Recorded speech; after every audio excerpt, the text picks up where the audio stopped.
ওমর দরদিয়ার সেটেই হলো রনিতার জন্মদিন উদযাপন। পাতুরি থেকে পায়েস আর কি খেলেন নায়িকা। টলিপাড়ার অন্যতম জনপ্রিয় অভিনেত্রী রনিতা দাস বর্তমানে তার মেগা ওমর দরদিয়া টিআরপি তালিকায় প্রথম সারিতে জায়গা করে নিয়েছে। তাই সব মিলিয়ে দর্শকদের প্রত্যাশা পূরণের জন্য কাজের চাপও অনেকটাই। তাই সবটা সামলে এবার সেটেই জমিয়ে হলো নায়িকার জন্মদিন উদযাপন। জানেন মেনুতে কি ছিল?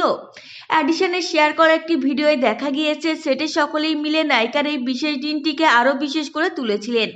মেগাই লুকে ধরা দিয়েছিলেন রনিতা। তার পরনে ছিল নীল পাড় গোলাপি রঙের শাড়ি। তার জন্মদিনের জন্য বিশেষভাবে বাঙালি পদে সেজে উঠেছিল মেনু। জানেন কি ছিল এদিন নায়িকার পাতে? সাদা ভাত, বেগুন, সিম, আলু, কুমড়ো ও পটল ভাজা, ডাল, তরকারি, পাতুরি, মাছ মাংস, কাজু কিশমিশ দিয়ে আমসত্ত্ব, খেজুরের চাটনি আর একটা বড় বাটিতে ছিল পায়েস। এসব পদ মাটির থালা আর বাটিতে সাজিয়ে পরিবেশন করা হয়েছিল। তার চারিদিকে আবার সুন্দর করে গাঁদা ফুল দিয়ে সাজানোও হয়েছিল। সঙ্গে মাটির গ্লাসে জল ছিল, তবে পায়েস ঢাকা হয়েছিল কাঁচের বাটিতে। এছাড়াও সঙ্গে আইসক্রিম ও কোল্ড ড্রিঙ্কসের ব্যবস্থাও ছিল। তাছাড়াও পাশে ধান দুব্বা ও প্রদীপ রাখা হয়েছিল নায়িকাকে আশীর্বাদ করার জন্য। সঙ্গে ছিল মিষ্টি দইও। সব মিলিয়ে আয়োজনে যে বেশ এলাহি তা বলার বাহুল্য।